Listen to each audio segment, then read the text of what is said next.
প্রিয় দর্শক, আসসালামু আলাইকুম রহমতুল্লাহি ওয়া বারাকাতুহু। আমাদের যে গ্রামের রাস্তাঘাট দেখেন, আমাদের দুদিকে রাস্তার দুধারে কিন্তু ফসলের জমি, সোনালী ফসল দেখেই মন ভরে যায়। সেই সোনালী ফসলের দুই ধারের মাছ দিয়ে বুক চিরে চলে গেছে পার্বতীপুর এবং বদরগঞ্জ হয়ে রংপুর যে হাইওয়ে রোড, সেটা দেখেন। দুদিকে হচ্ছে ফসলের জমি, নীল হচ্ছে সোনালী ফসল, তার মাঝখান দিয়ে বয়ে গেছে রাস্তা। আর রাস্তার দুপাশে আবার আছে সুন্দর সুন্দর গাছ লাগানো, দেখে মন ভরে যায়, মনোমুগ্ধকর।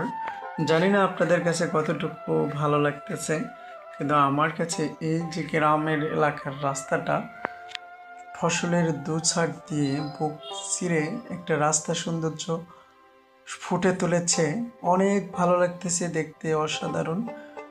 তা বলার মতো না। যে যারা সামনাসামনি দেখেছেন বা দেখেন নাই তারা মিস করবেন, যারা দেখেছেন তারাই উপভোগ করেছেন যে কত সুন্দর একটা রাস্তা যে বয়ে গেছে ফসলের দুধারে জমির পাশ দিয়ে।